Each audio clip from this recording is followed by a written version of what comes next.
अस्सलाम वालेकुम वरहमतुल्लाहि वबरकातुहू। उम्मीद करते हैं आप खैरियत से होंगे। तो हम हाज़िर हुए हैं आपके प्यार को इकट्ठा करने के लिए। इकट्ठे हाज़िर हुए हैं, सोशल डिस्टेंसिंग का ख्याल रखते हुए हाज़िर हुए हैं, जिसमें मेरे साथ हैं हाफिज़ भाई अस्सलाम वालेकुम और जे भाई अस्सलाम और वालेकुम। मैं आपका प्यारा भट्टी भाई। तो उम्मीद करते हैं कि हम आपको अच्छे लगते होंगे, इस वजह से आप हमें देखते हैं। हमारे चैनल को सब्सक्राइब करना है, जिसका नाम है Pakistani gene extraction YouTube channel. तो जी जे भाई, आज हम कौन सी वीडियो लेकर आए हैं अपने व्यूवर्स के लिए? वो हिंदी में लिखी हुई है, ये हाफिज भाई वीडियो है जी oh, top 13 future smart city in India. Top 13 smart cities in India. तो चले आए तो वीडियो वीडियो देखते देखने से पहले हमारे चैनल को लाइक लाजमी किया करें, सब्सक्राइब लाजमी करवाओ और वीडियो पूरी देखा करो एंड तक। जी पूरी देखा करें, एंड में आपके लिए बहुत कुछ होता है। हाँ जी, चले आए हैं वीडियो। विकसित देशों के साथ आज कंधे से कंधा मिलाकर चलने वाला हमारा देश भारत आज उस मुकाम पे है जिसके सामने कई देश फीके नजर आते हैं। तेजी से बढ़ती अर्थव्यवस्था के साथ आज भारत किस क्षेत्र में आगे नहीं है। आज हमारे पास वो सब है जिसके लिए कई देश सिर्फ सपने ही देख सकते हैं। स्मार्ट दुनिया के साथ हमारा देश भी स्मार्ट होता जा रहा है, जिसमें शामिल किए गए हैं कुछ स्मार्ट शहर जिसे देख आप भविष्य के एक शानदार भारत की कल्पना कर सकते हैं। पेश करते हैं आपके सामने भारत की कुछ ऐसी ही अपकमिंग स्मार्ट सिटीज। लेकिन वीडियो शुरू करने से पहले आप हमारे चैनल को सब्सक्राइब करके बेल आइकन को जरूर दबाएं। धोलेरा सीर गुजरात देश का पहला स्मार्ट सिटी बनने जा रहा है। ये शहर धोलेरा जो स्थित है गुजरात के अहमदाबाद जिले में। धोलेरा को स्मार्ट सिटी बनाने का निर्णय 2013 में किया गया था, जो भारत के सबसे बड़े प्रोजेक्ट्स में से एक है, जिस पर करीब 20 अरब डॉलर का खर्च आने वाला है। ये प्रोजेक्ट करीब 5600 एकड़ में फैला हुआ होगा और दिल्ली मुंबई इंडस्ट्रियल कॉरिडोर का एक बड़ा हिस्सा इससे होकर गुजरेगा, जहां से सड़क, हवाई और जलमार्ग की सभी सुविधाएं मौजूद होंगी। इसे चीन के शहर शंघाई से 6 गुना ज्यादा विकसित शहर बनाया जाएगा। देश का सबसे बड़ा एयरपोर्ट बनाया जाएगा यहाँ पर। धोलेरा जब पूरी तरह से बनकर तैयार होगा तब ये विदेशों की तरह दिखने लगेगा, जहाँ पर हर तरह की सुविधा उपलब्ध होगी। स्मार्ट सिटी बनने के बाद यहाँ के लोगों के लिए और देश के लोगों के लिए रोजगार के रास्ते भी खुल जाएंगे। ये तो अब बन गया मेरे ख्याल से, मुकम्मल होने वाला। गिफ्ट सिटी गुजरात भारत की पहली अंतर्राष्ट्रीय वित्तीय सेवा केंद्र के रूप में विकसित होने के नाते Gujarat international finance tech city यानी GIFT भारत के प्रधानमंत्री नरेंद्र मोदी जी का सपना है। 886 एकड़ में फैले इस प्रोजेक्ट को बनाया जा रहा है गुजरात के अहमदाबाद और गांधीनगर के बीच में। यह भारत का पहला ऐसा स्मार्ट सिटी होगा जो 5 लाख डायरेक्ट और 5 लाख इनडायरेक्ट नौकरियां पैदा करेगा, क्योंकि 200 से अधिक कंपनियां GIFT सिटी में शामिल हुई हैं। GIFT में कुल 319 ऊंची इमारतें होंगी, जिनमें से 11 इमारतें ऐसी होंगी जिनकी ऊंचाई 150 मीटर से भी अधिक होगी, और ये सभी इमारतें सारी आधुनिक सुख सुविधाओं से लैस होंगी। इसमें वित्तीय सेवा से लेकर मनोरंजन केंद्र तक सभी सामाजिक सुविधाएं शामिल होंगी। इसका 30% काम पूरा हो चुका है और 2025 तक ये शहर पूरा हो जाने के बाद गुजरात के 50,000 लोगों का घर बनेगा।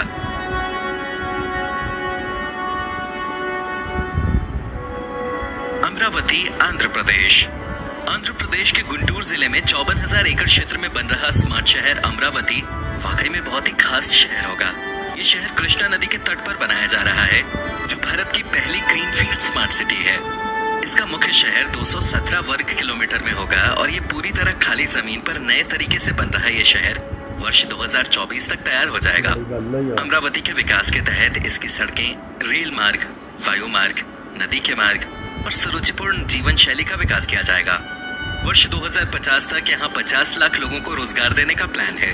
यहाँ कमर्शियल और फाइनेंशियल हब भी डेवलप किए जाएंगे और इसे विश्व स्तरीय बनाने के लिए जापान, चीन, सिंगापुर और मलेशिया का सहयोग लिया जा रहा है। इसमें करीब 3 लाख लोगों की आबादी होगी और शहर में रहने के लिए सारी सुविधाएं उपलब्ध होंगी।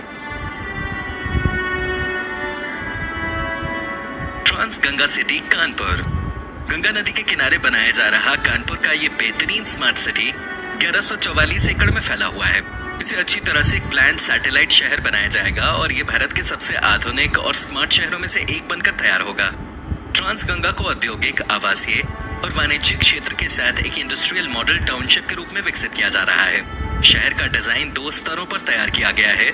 सबसे पहले इसे इस तरह डिजाइन किया गया है कि ये ज्यादा टिकाऊ हो और दूसरा, इसमें इम्प्लीमेंट किए गए हैं ग्रीन रूफ, अर्थ कूलिंग और सोलर पैनल्स जैसे फीचर्स। सभी आधुनिक सुविधाओं से लैस इस शहर में कोई भी चीज ऐसी नहीं जिसकी कमी होगी, और इसमें एक रेजिडेंशियल यूनिट भी शामिल होगा जिसमें प्रदर्शनी केंद्र से लेकर मेगा मॉल तक सब कुछ होंगे। बता दें कि इसके भीतर के सभी उद्योग प्रदूषण मुक्त होंगे। नवी मुंबई। महाराष्ट्र का पहला स्मार्ट सिटी नवी मुंबई एक प्लान टाउनशिप है जिसे खड़गपुर से उरण तक के क्षेत्र में एक मेगा सिटी के रूप में विकसित किया जा रहा है। नवी मुंबई देश की पहली ऐसी स्मार्ट सिटी होगी जिसके निर्माण का जिम्मा सिडको ने उठाया है। करीब 75 वर्ग किलोमीटर की इस सिटी को तैयार करने के लिए सिडको सरकारी सहायता पर निर्भर नहीं है और इस प्रोजेक्ट को करीब 35,000 करोड़ रुपए की लागत से डेवलप किया जाएगा। इसमें smart roads, transport, security system के अलावा ऐसा एडमिनिस्ट्रेशन होगा जो टैक्स संचालित और सिटीजन फ्रेंडली होगा। बता दें कि इसमें 50,000 करोड़ रुपए के कई इंफ्रास्ट्रक्चर प्रोजेक्ट पर काम शुरू होने से करीब 8.4 लाख नौकरियों के अवसर पैदा होंगे। जिन इंफ्रास्ट्रक्चर्स पर काम हो रहा है वो 20 लाख की आबादी की जरूरत को पूरा करेंगे और इसके नागरिकों के लिए उत्कृष्ट सेवाएं उपलब्ध कराई जाएंगी। न्यू टाउन कोलकाता, वेस्ट बंगाल। न्यू टाउन वेस्ट बंगाल की सबसे तेजी से बढ़ते हुए प्लान्ड सैटेलाइट सिटीज में से एक है। ये नया इंफॉर्मेशन टेक्नोलॉजी और आवासीय हब कोलकाता के उत्तर पूर्वी तट पर विकसित किया जा रहा है। इस शानदार शहर में डेवलप किया जाएगा ग्रीन कॉरिडोर और सोलर सिटी। भारत के पहले वाईफाई रोड कनेक्टिविटी की सुविधा होगी इस शहर में, जिसमें 10.5 किलोमीटर का वाईफाई जोन बनाया जाएगा। न्यू टाउन की आवासीय आबादी 1 मिलियन से भी अधिक होने का अनुमान है। इसमें ट्रांसपोर्टेशन से लेकर इंफ्रास्ट्रक्चर तक सब कुछ स्मार्ट तरीके से बनाया गया है। एयर पोल्यूशन को कम करते हुए पर्यावरण का खास ध्यान रखने के लिए इसमें ग्रीन कवर और वाटर बॉडीज की संख्या बढ़ाई जाएंगी और इको पार्क की स्थापना की जाएगी। नया रायपुर। शीशे जैसी चमचमाती सड़कें, खूबसूरत इमारतें, आंखों को सुकून देने वाली हरियाली और रौनक, आपकी इस कल्पना को सच करने वाला शहर कहीं और का नहीं बल्कि छत्तीसगढ़ राज्य का नया रायपुर है। ये भारत की छठी प्लान्ड सिटी है जो लगभग 8,000 हेक्टेयर के क्षेत्र में फैला हुआ है। ये 21वीं सदी की स्मार्ट सिटी है जिसके चर्चे भारत में ही नहीं बल्कि विदेशों में भी हैं। काफी स्मार्ट अंदाज में आगे बढ़ रहे इस शहर को सभी आधुनिक सुविधाओं से लैस किया गया है, जिसमें बिजली, पानी, ट्रांसपोर्ट, अस्पताल, एजुकेशन, हरा भरा वातावरण सब कुछ शामिल है। न्यू चंडीगढ़। चंडीगढ़ यह है पंजाब का पहला इको और स्मार्ट सिटी न्यू चंडीगढ़, जिसे विकसित किया गया है ओमैक्स कंपनी द्वारा। 2000 एकड़ में फैला हुआ यह सैटेलाइट शहर कई सारे एडवेंचर पार्क्स और पर्यटन स्थलों की मेजबानी करेगा। इस शहर में होंगे हाई लिविंग के साथ रेजिडेंशियल कॉम्प्लेक्सेस जिसमें आपके रहन सहन की हर एक जरूरत को पूरा किया जाएगा और आवासियों को एंजॉयमेंट के लिए हर दिन नए नए अवसर मिलेंगे। साथ ही इसमें होंगी कई सारी सॉफ्टवेयर कंपनीज और उसके साथ साथ कई सारी कमर्शियल अपॉर्चुनिटीज जैसे कि India trade tower, international trade tower, clock town high street आदि। Hitech city Hyderabad. Hyderabad information technology engineering consultancy जिसे HITC कहा गया है, हैदराबाद का प्रमुख टाउनशिप एरिया है। इंफॉर्मेशन टेक्नोलॉजी यानी IT हब होने की वजह से इस शहर को साइबराबाद भी कहा जाता है। आंध्र प्रदेश के तत्कालीन मुख्यमंत्री नारा चंद्रबाबू नायडू ने इसको IT हब बनाने की योजना बनाई और उन्होंने यहाँ कई IT कंपनीज को सेंटर स्थापित करने का निमंत्रण दिया। ये प्रोजेक्ट 30 एकड़ के एरिया में फैला हुआ है जिसमें शामिल है residential space, small and medium office areas और कमर्शियल स्पेस। इसका पहला फेज है साइबर टावर और दूसरा साइबर गेटवे। प्रसिद्ध साइबर टावर को हाईटेक सिटी का फेज कहा जाता है जो सिर्फ 14 महीने में पूरा हुआ था। Amazon, Facebook, Google, Wipro, Oracle और कई बड़ी बड़ी टेक कंपनियों ने यहाँ अपनी ऑफिसेज बनाई हैं। यहाँ का HICC भारत का सबसे बड़ा और तकनीकी रूप से उन्नत कन्वेंशन सेंटर है। विक्रम उद्योगपुरी, मध्य प्रदेश। दुनिया के सबसे पुराने शहरों में शुमार उज्जैन के पास जल्द ही बनकर तैयार होगा विक्रम उद्योगपुरी इंडस्ट्रियल एरिया। 1100 एकड़ के इस प्रोजेक्ट को स्मार्ट सिटी की तर्ज पर विकसित किया जा रहा है, जहां स्मार्ट सिटी की सभी अत्याधुनिक सुविधाएं मौजूद होंगे। इस प्रोजेक्ट को करीब 820 करोड़ रुपए की लागत से तैयार किया जाएगा। इसमें 3 अलग अलग सेक्टर्स होंगे और प्रोजेक्ट में रिहायशी, सार्वजनिक और औद्योगिक क्षेत्र बनाए जा रहे हैं। यहाँ इतने उद्योग आने की संभावना है कि हजारों लोगों को रोजगार और शहर की अर्थव्यवस्था को मजबूती मिलेगी। इस उद्योगपुरी में निजी क्षेत्र से करीब 13,000 करोड़ रुपयों के निवेश की संभावना है। प्रोजेक्ट अगर समय पर पूरा होता है और निवेश आता है तो 2040 तक ये करीब 1,20,000 करोड़ रुपए का राजस्व बना सकता है। Dream city Gujarat. धोलेरा और GIFT के बाद गुजरात में बनाया गया ये तीसरा स्मार्ट सिटी है, जिसे बनाया जा रहा है सूरत के 2000 एकड़ क्षेत्र में। डायमंड रिसोर्च एंड मोसेंटाइल सिटी यानी DREAM एक बहुत महत्वपूर्ण भविष्य का शहर होगा जो सूरत को बदल कर रख देगा। डायमंड सिटी के नाम से मशहूर इस शहर में बनाए जाएंगे 16 मंजिला ऊंचे 9 शानदार टावर्स। इसकी परियोजना में अब तक 10,000 टन स्टील का इस्तेमाल हो चुका है और इसके निर्माण में हर रोज 8,000 सीमेंट बैग्स का उपयोग होता है और अब भी ये काम जारी है। इस शहर को सभी आधुनिक सुविधाओं से लैस किया जाएगा, जिसके तहत लोगों को वाईफाई कनेक्टिविटी, स्मार्ट और इंटेलिजेंट सिस्टम और सपोर्टिव बैंक फैसिलिटी भी मिलेगी। ड्रीम सिटी में आपको बहुत ही आधुनिक 5 star hotels, corporate trading house और मनोरंजन क्षेत्र सब कुछ देखने को मिल जाएगा। खेड़ सिटी पुणे।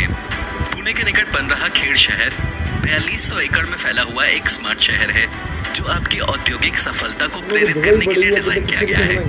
इस शानदार शहर में आधुनिकता के साथ साथ संस्कृति को भी शामिल किया जाएगा। इसमें 31 मैन्युफैक्चरिंग यूनिट्स के निर्माण का काम चल रहा है और ये जल्द ही इस औद्योगिक विकास इंजन का एक हिस्सा बन जाएगा। बता दें कि इसमें कई अलग अलग औद्योगिक क्षेत्र से 19 ऑपरेटिंग यूनिट्स का संचालन किया गया है।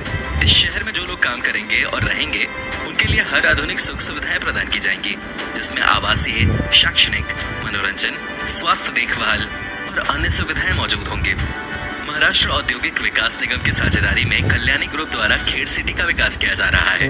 इसे 40 इंडस्ट्रियल हाउसेज द्वारा चुना गया है, जिनमें से 14 अभी चालू हैं। दोस्तों, आपको इनमें से कौन सा स्मार्ट सिटी आइडिया सबसे जबरदस्त और अच्छा लगा, नीचे कमेंट में जरूर बताएं। दोस्तों, आज के एपिसोड में बस इतना ही। अगर आपको ये हाँ जी जय भाई, दसो जरा अपने तसरात दसो, जल्दी जल्दी करो। तसरात की दसे यार, वैसे बड़ी हैरान कुन ਕਰਨ ਦੀ ਗੱਲ ਆ ਕਿ ਤੁਸੀਂ ਮਾਸ਼ਾਅੱਲਾ 10 ਸ਼ਹਿਰ ਤੁਸੀਂ ਬਣਾ ਰਹੇ। 10 ਇਸ ਤੋਂ ਲੱਗਦਾ ਜ਼ਿਆਦਾ ਹੀ ਬਣਦੇ ਹੋਣੇ ਆ ਜਿਹੜੇ ਹਜੇ ਭਾਈ ਨੇ ਹਜੇ ਦਿਖਾਏ ਨਹੀਂ ਉਹਨਾਂ ਨੇ, ਬੜੇ ਜ਼ਿਆਦਾ ਬਣਦੇ ਹੋਣੇ ਸ਼ਹਿਰ। ਠੀਕ ਆ, ਤੇ ਮੈਂ ਪਲੱਸ ਉन्होंने स्मार्ट ਮਗਰ ਇੱਕ ਹੋਰ ਗੱਲ ਤੁਹਾਨੂੰ ਦੱਸਾਂ, ਜਿੰਨੇ ਸ਼ਹਿਰ ਬਣਨਗੇ ਉਹਨੇ ਨੌਕਰੀਆਂ ਵੀ ਜ਼ਿਆਦਾ ਆਵਾਮ ਨੂੰ ਮਿਲੇਗੀਆਂ। ਜਦੋਂ ਨੌਕਰੀਆਂ ਮਿਲਣਗੀਆਂ ਤਾਂ ਗੁਰਬਤ ਆਟੋਮੈਟਿਕ ਖਤਮ ਹੋ ਜਾਏਗੀ। ਜ਼ਿੰਦਗੀ ਲੋਕਾਂ ਦਾ ਬਿਹਤਰ ਹੋ ਜਾਏਗਾ। ਖਤਮ ਹੋ ਗਈ ਤਾਂ ਮੁਲਕ ਖੁਦ ਬ ਖੁਦ ਤਰੱਕੀ ਕਰੇਗਾ। ਇਹ ਇੰਡੀਆ ਦੀ ਤਰੱਕੀ ਦਾ ਮੇਨ ਰਾਜ਼ ਇਹੀ ਆ। ਜੇ ਭਾਈ ਸਭ ਤੋਂ ਮਜ਼ੇਦਾਰ ਵਾਲੀ ਗੱਲ ਪਤਾ ਕੀ ਹੁੰਦੀ ਹੈ, ਜਦੋਂ ਹਰ ਬੰਦੇ ਨੂੰ ਆਪਣੀ ਜ਼ਰੂਰਤ ਦੀਆਂ ਚੀਜ਼ਾਂ ਮਿਲਣੀਆਂ ਸ਼ੁਰੂ ਹੋ ਜਾਣ ਨਾ, ਤੇ ਇਹ ਜਿਹੜੇ ਅਫਰਾਦੀ ਲੋਕ ਹੁੰਦੇ ਨੇ ਨਾ, ਜਿਹੜੀਆਂ ਦੁਰਘਟਨਾਵਾਂ ਹੁੰਦੀਆਂ ਨੇ, ਚੋਰੀਆਂ ਡਕੈਤੀਆਂ ਡਾਕੇ ਇਸ ਤਰ੍ਹਾਂ ਦੀਆਂ ਚੀਜ਼ਾਂ ਹੁੰਦੀਆਂ ਨੇ, ਗੁਰਬਤ ਦੀ ਵਜ੍ਹਾ ਖਤਮ ਹੋ ਜਾਂਦੀਆਂ ਨੇ। ਗੁਰਬਤ ਦੀ ਵਜ੍ਹਾ ਤੋਂ ਹੀ ਹੁੰਦਾ ਨਾ ਸਾਰਾ ਕੁਝ, ਤੇ ਉਹ ਬੈਨੀਫਿਟ ਵੀ ਮਿਲਣਾ ਹੈ ਨਾਲ। ਭਾਈ ਜਦੋਂ ਉਹਨਾਂ ਨੇ ਕਾਰੀ ਗੁਰਬਤ ਅੱਗੇ 5% ਕਹਿੰਦੇ ਗੁਰਬਤ ਹੈਗੀ ਹੈ ਯਾਰ 3 ਸਮਾਰਟ ਸਿਟੀਆਂ ਤੇ ਗੁਜਰਾਤ ਚ ਬਣ ਰਹੀਆਂ ਜਿੱਥੇ ਮੋਦੀ। ਮੈਂ ਇਹ ਗੱਲ ਕਰਦਾ ਪਿਆ, ਤੂੰ ਦੱਸ ਕਿ ਉਹਨਾਂ ਨੇ ਯਾਰ ਕਿੰਨਾ ਇਸ ਟਾਈਮ ਜਿਹੜਾ ਸੀ ਜ਼ੀਰੋ ਕ੍ਰਾਈਮ ਰੇਟ ਦੇਖੀਏ ਨਾ ਆਪਾਂ, ਤੇ ਜਾਪਾਨ ਪਹਿਲੇ ਨੰਬਰ ਤੇ ਆਉਂਦਾ ਜ਼ੀਰੋ ਕ੍ਰਾਈਮ ਰੇਟ ਆ ਜਾਪਾਨ ਦੇ ਵਿੱਚ। ਉਸ ਤੋਂ ਬਾਅਦ ਕਾਫੀ ਸਾਰੀਆਂ ਸਿਟੀਜ਼ ਨੇ, ਕਾਫੀ ਸਾਰੀਆਂ ਛੋਟੇ ਛੋਟੇ ਭਾਵੇਂ ਕ੍ਰਾਈਮ ਆਪ ਹੀ ਖਤਮ ਹੁੰਦੇ। ਤੁਸੀਂ ਦੇਖੋ ਹਰ ਮੁਲਕ ਦੇ ਜਦੋਂ ਵੀ ਦੇਖੋ ਜੀ, ਇੱਕ ਬੰਦਾ ਭੁੱਖਾ ਮਰਦਾ ਪਿਆ, ਉਹਨੂੰ ਨਾ ਨੌਕਰੀ ਮਿਲਦੀ ਵੀ ਨਾ ਕੰਮ ਮਿਲਦਾ ਪਿਆ, ਨਾ ਉਹਨੇ ਫਿਰ ਬੱਚਿਆਂ ਨੂੰ ਪਾਲਣ ਲਈ ਤਾਂ ਉਹਨੇ ਫਿਰ ਜੁਰਮ ਹੀ ਕਰਨੀ, ਫਿਰ ਜੁਰਮ ਹੀ ਕਰਨਾ ਉਹਨੇ। ਤੇ ਗੱਲ ਇਹ ਆ ਕਿ ਜਦੋਂ ਤੁਸੀਂ 5 ਅੱਗੇ ਸੁਣਿਆ ਸੀ ਕਿ 5-6% ਰਹਿ ਗਈ ਗੁਰਬਤ ਇੰਡੀਆ ਦੇ ਵਿੱਚ, ਤੇ ਮੈਨੂੰ ਲੱਗਦਾ ਸਮਾਰਟ ਸਿਟੀਆਂ ਤਿਆਰ ਹੋ ਜਾਣੀਆਂ, ਫਿਰ ਜਦੋਂ ਸਮਾਰਟ ਸਿਟੀਆਂ ਤਿਆਰ ਹੋ ਜਾਣੀਆਂ ਤੇ ਗੁਰਬਤ ਬਿਲਕੁਲ ਖਤਮ ਹੋ ਜਾਣੀ। 10 ਲੱਖ ਕਿਤੇ ਚ 3 ਲੱਖ ਕਿਤੇ ਚ 5 ਲੱਖ ਕਿਤੇ 10 ਲੱਖ। ਤੇ ਜਦੋਂ ਗੁਰਬਤ ਖਤਮ ਵਾਕੇ ਪੈਦੇ ਹੋਣ, ਤੇ ਜਦੋਂ ਗੁਰਬਤ ਖਤਮ ਹੋ ਗਈ ਤੇ ਮੈਂ ਕਹਿੰਦਾ ਵਾ ਕਿ ਫਿਰ ਤੇ ਅਮਨ ਕਾਇਮ ਹੋ ਜਾਣਾ ਪੂਰੇ ਹਿੰਦੁਸਤਾਨ ਦੇ ਵਿੱਚ। ਹਾਂਜੀ, ਫਿਰ ਲੋਕ ਦੂਰੋਂ ਆਏ, ਬਾਹਰੋਂ ਆਇਆ ਕਰਨਗੇ ਇੱਥੇ ਨੌਕਰੀ ਦੇ ਉਸੂਲਾਂ ਸੇ। ਤੇ ਅੱਗੇ ਵੀ ਯਾਰ ਅੰਗਰੇਜ਼ ਜਿਹੜੇ ਹੈਗੇ ਆ ਜਿੰਨੇ ਵੀ, ਹਾਲਾਂਕਿ ਇੰਡੀਆ 'ਚ ਸਾਰਾ ਕੁਝ ਲੈ ਗਏ, ਤੇ ਹੁਣ ਅੱਜ ਉਹ ਇੰਡੀਆ ਦੀ ਗੁਲਾਮੀ ਕਰਦੇ ਪਏ ਅੰਗਰੇਜ਼। ਇੰਡੀਆ ਦੀ ਮਿੱਲਾਂ 'ਚ, ਇੰਡੀਆ ਦੀ ਫੈਕਟਰੀ 'ਚ ਕੰਮ ਕਰਦੇ ਪਏ ਨੌਕਰ ਬਣੇ ਹੋਏ ਆ। ਕਿੰਨੇ ਲੱਖ ਅੰਗਰੇਜ਼, ਮਹਿੰਦਰਾ ਗਰੁੱਪ ਦੇਖਿਆ ਸੀ ਪੂਰੀ ਕਿੰਨੇ ਲੱਖ ਅੰਗਰੇਜ਼ ਆ ਜਿਹੜਾ ਇੰਡੀਆ ਦੇ ਵਿੱਚ ਇੰਡੀਆ ਦੀ ਕੰਪਨੀ ਕੰਮ ਕਰ ਰਿਹਾ। ਉਹ ਕਹਿੰਦੇ ਕਿ ਅੱਜ ਅਸੀਂ ਉਹਨੂੰ ਰਿਜ਼ਕ ਦੇ ਰੋਜ਼ੀ ਦੇ ਰਹੇ, ਅਗਰ ਅਸੀਂ ਬੰਦ ਕਰ ਦੇ ਤਾਂ ਕੀ ਭੁੱਖੇ ਮਰ ਜਾਣਗੇ ਉਹ। ਸਹੀ ਕਹਿ ਰਹੇ ਯਾਰ ਵਾਕਈ ਯਾਰ ਇਹ ਬੜੀ ਤਰੱਕੀ ਤੇ ਯਾਰ ਇੰਡੀਆ ਯਾਰ ਵੈਲ ਡਨ ਇੰਡੀਆ ਯਾਰ ਵਾਕਈ ਬਹੁਤ। ਤੁਸੀਂ ਇਹ ਦੱਸੋ ਕਿ ਇਹ ਸਾਰੀ ਤਰੱਕੀ ਦਾ ਸਿਹਰਾ ਕਿੱਧਰ ਸਿਰ ਤੇ ਜਾਂਦਾ? ਸਰਕਾਰ ਉਹਨਾਂ ਦੀ ਹੁਣ ਪਤਾ ਨਹੀਂ ਕਿਦੋਂ ਦੀ ਪਲੈਨਿੰਗ ਆ। ਫਿਲਹਾਲ ਤੇ ਜਿੱਥੇ ਤੱਕ ਮੇਰਾ ਖਿਆਲ ਹੈ ਨਾ, ਜਿਹੜੀ 3 ਸਮਾਰਟ ਸਿਟੀਆਂ ਗੁਜਰਾਤ 'ਚ ਹੀ ਬਣ ਰਹੀਆਂ ਨੇ, ਇਹਦੇ ਜ਼ਿਆਦਾ ਹੱਥ ਮੋਦੀ ਦਾ ਹੀ ਭਾਵੇਂ ਨਾ। ਜਿੰਨਾ ਮੋਦੀ ਜੀ ਇਹ ਸਾਡੇ ਵੀਵਰ ਸਾਡੇ ਕਮੈਂਟਸ ਇੱਕ ਹੋਰ ਮੈਂ ਤੁਹਾਨੂੰ ਗੱਲ ਦੱਸਾਂ ਜੀ, ਜਦੋਂ ਕੋਈ ਵੀ ਪੀਐਮ ਆ ਕੇ ਇੱਕ ਮਨਸੂਬਾ ਤਿਆਰ ਕਰਦਾ ਨਾ ਤੇ ਅਗਰ ਉਹਦੀ ਹਕੂਮਤ ਚੱਲ ਜਾਂਦੀ ਆ ਤੇ ਅਗਲਾ ਪੀਐਮ ਆਂਦਾ ਤੇ ਜਦੋਂ ਉਹ ਮਨਸੂਬੇ ਨੂੰ ਪਾਇਆ ਤਕਮੀਲ ਤੱਕ ਪਹੁੰਚਾਉਂਦਾ ਨਾ ਤੇ ਫਿਰ ਉਸੇ ਪੀਐਮ ਦਾ ਨਾਮ ਵੱਜਿਆ ਜਾਂਦਾ ਜਿਹਨੇ ਪਾਇਆ ਤਕਮੀਲ ਤੱਕ ਪਹੁੰਚਾਇਆ, ਨਾ ਕਿ ਜਿਹਨੇ ਸ਼ੁਰੂ ਕੀਤਾ ਹੋਵੇ। ਠੀਕ ਹੈ ਜੀ, ਹੋ ਸਕਦਾ ਪਹਿਲੇ ਮਨਸੂਬੇ ਬਣੇ ਹੁਣ ਨਾ ਬਣੇ ਹੋਣ, ਮਗਰ ਪਾਇਆ ਤਕਮੀਲ ਇਹਦਾ ਮੋਦੀ ਪਹੁੰਚਾ ਰਿਹਾ ਨਾ, ਮੋਦੀ ਸਾਹਿਬ ਪਾਇਆ ਤਕਮੀਲ ਤੇ ਪਹੁੰਚਾ ਰਹੇ ਨੇ, ਯਾਨੀ ਕਿ ਕੰਪਲੀਟ ਕਰ ਰਹੇ ਨੇ। ਜੇ ਭਾਈ ਦਾ ਕਹਿਣ ਦਾ ਮਕਸਦ ਇਹ ਹੈ ਕਿ ਉਹ ਆਪਣੇ ਪ੍ਰੋਜੈਕਟ ਨੂੰ ਕੰਪਲੀਟ ਕਰ ਰਹੇ ਹਾਂ ਖਾ ਕਿਸੇ ਦਾ ਵੀ ਪ੍ਰੋਜੈਕਟ ਆ। ਮੈਂ ਕਿਹਾ ਵੀ ਸਾਡੇ ਵੀਵਰਸ ਨੂੰ ਸ਼ਾਇਦ ਪਾਇਆ ਤਕਮੀਲ ਦਾ ਮਤਲਬ ਨਾ ਕਰ ਲੋਕਾਂ ਨੂੰ ਬਤਾਓ ਕੰਪਲੀਟ ਜਿਹੜਾ ਪੀਐਮ ਕੰਪਲੀਟ ਕਰੇਗਾ ਨਾ, ਅਗਰ ਇਹ ਮੋਦੀ ਸਾਹਿਬ ਦਾ ਹੀ ਹੈਗੇ ਨਾ ਸਾਰਾ ਕੁਝ ਮਸਲੇ ਇਹਨਾਂ ਦੇ। ਇਹ ਦੇਖੋ ਜੀ, ਇੱਕ ਛੋਟੀ ਜਿਹੀ ਗੱਲ ਹੈ, ਅਸੀਂ ਕਿਸੇ ਵੀ ਬ੍ਰਾਂਡ ਤੋਂ ਜਾਂ ਇੱਕ ਡਿਪਾਰਟਮੈਂਟਲ ਸਟੋਰ ਜਾਂ ਛੋਟੀ ਜਿਹੀ ਕੋਈ ਦੁਕਾਨ ਵੀ ਜਿਹੜੀ ਸੀ ਉਹ ਸਟਾਰਟ ਕਰਨੀ ਹੈ, ਉਹਦੇ ਵਿੱਚ ਕਾਫੀ ਸਾਰੇ ਲੋਕਾਂ ਦੀ ਮਿਹਨਤ ਲੱਗਦੀ ਹੈ, ਜਿਹਦੇ ਵਿੱਚ ਬਣਾਉਣ ਵਾਲੇ ਮਿਸਤਰੀ ਲੱਗਦੇ ਨੇ, ਉਸ ਤੋਂ ਬਾਅਦ ਫਿਰ ਪੇਂਟ ਕਰਨ ਵਾਲੇ ਲੱਗਦੇ ਨੇ, ਕਿੰਨਾ ਕੁਝ ਲੱਗਦੇ ਨੇ। ਲੇਕਿਨ ਜਦੋਂ ਉਹਦੇ ਇਫਤਤਾਹ ਉਦਘਾਟਨ ਦਾ ਮੌਕਾ ਆਉਂਦਾ ਹੈ, ਜਿਹੜਾ ਬੰਦਾ ਫੀਤਾ ਕੱਢਦਾ ਹੈ ਉਹਦੇ ਖਾਤੇ ਸਾਰਾ ਕੁਝ ਪੈ ਜਾਂਦਾ, ਕਿਉਂਕਿ ਜਿਹਨੇ ਇਨਵੈਸਟ ਕੀਤਾ ਹੁੰਦਾ, ਹਾਂਜੀ, ਜਿਹਨੇ ਪੈਸਾ ਲਾਇਆ ਹੁੰਦਾ, ਉਹ ਤਾਂ ਭਾਵੇਂ ਨਾ ਦੇਖੋ ਮੋਦੀ ਪੈਸੇ ਦੇ ਰਿਹਾ ਤੇ ਕੰਮ ਹੋ ਰਿਹਾ ਕੀਤਾ ਹੁੰਦਾ। ਲੋਕ ਕਹਿੰਦੇ ਲਓ ਜੀ ਉਹ ਫਲਾਣਾ ਆਇਆ ਸੀ ਉਦਘਾਟਨ ਕਰਕੇ ਗਿਆ ਵੀ, ਲੇਕਿਨ ਮੋਦੀ ਦੀਆਂ ਕਾਫੀ ਸਾਰੀਆਂ ਮਿਹਨਤਾਂ ਜਿਹੜੀਆਂ ਸਮਾਰਟ ਸਿਟੀਆਂ ਬਣਦੀਆਂ ਪਈਆਂ, ਗਵਰਨਮੈਂਟ ਇਸ਼ੂ ਕਰ ਰਹੀ ਆ ਮਾਲ ਤੇ ਫੇਰ ਹੀ ਬਣਦੀਆਂ ਪਈਆਂ। ਉਹ ਜਿਹੜੀ ਗਵਰਨਮੈਂਟ ਪੈਸੇ ਨਾ ਦੇਵੇ ਤੇ ਕਿੱਥੋਂ ਬਣਦੀਆਂ? ਜਿਹੜਾ ਸਮਾਰਟ ਸਿਟੀ ਜਿਹੜਾ ਕਹਿ ਰਿਹਾ $20 ਅਰਬ ਲੱਗਣਾ ਹੁੰਦੇ ਤੇ, $20 ਅਰਬ ਬਹੁਤ ਜ਼ਿਆਦਾ ਰਕਮ ਆ। ਹਾਂਜੀ, ਇਹ ਪ੍ਰੋਜੈਕਟ ਅਪਰੂਵ ਕਰਵਾਉਣਾ ਮੈਂ ਪੀਐਮ ਸਾਹਿਬ ਇੱਕ ਮੁਲਕ ਪੂਰਾ ਬਣ ਸਕਦਾ ਨਵਾਂ $20 ਅਰਬ ਨਾਲ। ਹਾਂਜੀ, ਤੋ ਹਾਂ ਕੋਈ ਮੁਲਕ ਨਵਾਂ ਬਣਾਉਣਾ ਹੋਵੇ, ਗਰੀਬ ਮੁਲਕ, ਦੁਨੀਆ 'ਚ ਬਹੁਤ ਸਾਰੇ ਛੋਟੇ ਮੁਲਕ ਨੇ ਜੀ, ਛੋਟੇ ਜਜ਼ੀਰੇ ਨੇ ਜਿਹਦੇ ਵਿੱਚ ਸਿੰਗਾਪੁਰ, ਥਾਈਲੈਂਡ ਇਸ ਤਰ੍ਹਾਂ ਦੇ ਹੈ ਨੇ, 20 ਅਰਬ ਜਿਹੜੇ ਕਿ ਇੱਕ ਛੋਟੀ ਜਿਹੀ ਸਿਟੀ ਦੇ ਮੁਕਾਬਲੇ ਤੇ ਹੀ ਹੁੰਦੇ ਨੇ, ਲੇਕਿਨ ਉਹ ਬੜੇ ਵੱਡੇ ਜਿਹੜੇ ਸੀ ਮੁਲਕ ਨੇ, ਸਿੰਗਾਪੁਰ, ਥਾਈਲੈਂਡ, ਕਈ ਐਸੇ ਮੁਲਕ ਨੇ, ਕੋਈ ਸ਼ਹਿਰ ਹੀ ਇੱਕ ਐਸਾ ਹੁੰਦਾ ਕਿ ਪੂਰੇ ਮੁਲਕ ਦੀ ਯਾਰ ਉਹ ਮਾਲਦੀਵ ਵੇਖ ਲਓ, ਛੋਟਾ ਜਿਹਾ ਹੈ, ਮਾਲਦੀਵ ਹੋ ਗਿਆ, ਕਿਊਬਾ ਹੋ ਗਿਆ, ਇਸ ਤਰ੍ਹਾਂ ਕਰਦੇ, ਦੁਬਈ ਹੋ ਗਿਆ, ਇਸ ਤਰ੍ਹਾਂ ਜੇ ਕਾਫੀ ਛੋਟੇ ਛਹਿਰ ਨੇ। ਕੁਵੈਤ ਵੇਖ ਲਓ, ਕੁਵੈਤ ਕਿੰਨਾ ਅਮੀਰ ਤਰੀਨ ਮੁਲਕ, ਸਭ ਤੋਂ। ਲੋ ਜੀ ਵੀਵਰ, ਛੋਟਾ ਜਿਹਾ ਸਵਾਲ ਹੈ ਤੁਹਾਡੇ ਵਾਸਤੇ ਜਿਹੜਾ ਤੁਸੀਂ ਕਮੈਂਟ ਸੈਕਸ਼ਨ 'ਚ ਜਵਾਬ ਦੇਣਾ ਹੈ। ਮੈਂ ਕਾਫੀ ਸਾਰੇ ਲੋਕਾਂ ਨੂੰ ਸੁਣਿਆ, ਜੇ ਭਾਈ ਦੱਸ ਰਿਹਾ ਸੀ ਇੱਕ ਦਿਨ ਕਿ ਜਿਹੜਾ ਬੰਦਾ ਕੁਵੈਤ ਜਾਂਦਾ ਉੱਥੇ ਇੰਨੀ ਗਰਮੀ ਦਾ ਸੀਜ਼ਨ ਜਿਹੜਾ ਹੁਣ ਚੱਲ ਰਿਹਾ ਹੈ ਕਿ ਟੁਰਦੇ ਫਿਰਦੇ ਲੋਕਾਂ ਦੇ ਮੂੰਹ 'ਚੋਂ ਤੇਲ ਆਉਣਾ ਸ਼ੁਰੂ ਹੋ ਜਾਂਦਾ, ਕਿਉਂਕਿ ਉੱਥੇ ਤੇਲ ਦੀ ਪੈਦਾਵਾਰ ਜ਼ਿਆਦਾ ਹੈ। ਇਹ ਤੁਸੀਂ ਕਮੈਂਟ ਸੈਕਸ਼ਨ 'ਚ ਦੱਸਣਾ ਜੇ ਤੁਹਾਨੂੰ ਉਹਦਾ ਜਵਾਬ ਪਤਾ ਹੋਵੇ ਕਿ ਗਰਮੀ ਜ਼ਿਆਦਾ ਹੈ ਕਿ ਨਹੀਂ ਹੈ। ਇਸ ਤਰ੍ਹਾਂ ਕੁਵੈਤ ਬਹੁਤ ਗਰਮ ਨਿਕਲਦਾ ਕਿ ਨਹੀਂ ਨਿਕਲਦਾ, ਤੇਲ ਜ਼ਮੀਨ 'ਚੋਂ ਤੇ ਨਿਕਲਦਾ ਉੱਥੇ ਕਹਿੰਦੇ ਬੰਦੇ ਜੋ ਤੇਲ ਨਿਕਲਦਾ। ਕੁਵੈਤ ਦੀ ਕਰੰਸੀ ਸਾਰੀ ਦੁਨੀਆ ਤੋਂ ਮਹਿੰਗੀ ਹੈ, ਉਹਦੀ ਵੀ ਵਜ੍ਹਾ ਸਾਨੂੰ ਕਮੈਂਟ ਸੈਕਸ਼ਨ 'ਚ ਚਲੋ ਵੀ ਮਿਲਦੇ ਆਂ। ਬਾਕੀ ਤੁਹਾਨੂੰ ਵੀਡੀਓ ਕਿਵੇਂ ਲੱਗੀ, ਕਿਹੜਾ ਸ਼ਹਿਰ ਤੁਹਾਨੂੰ ਅੱਛਾ ਲੱਗਾ, ਕਿਹੜੀ ਸਿਟੀ ਅੱਛੀ ਲੱਗੀ, ਜਾਂ ਤੁਸੀਂ ਕਿਹੜੀ ਸਿਟੀ 'ਚ ਪਲਾਟ ਲੈਣਾ ਜਾਂ ਘਰ ਲੈਣਾ, ਉਹ ਸਾਨੂੰ ਲਾਜ਼ਮੀ ਦੱਸਿਓ। ਓਕੇ ਜੀ, ਮਿਲਦੇ ਅਗਲੀ ਵੀਡੀਓ 'ਚ।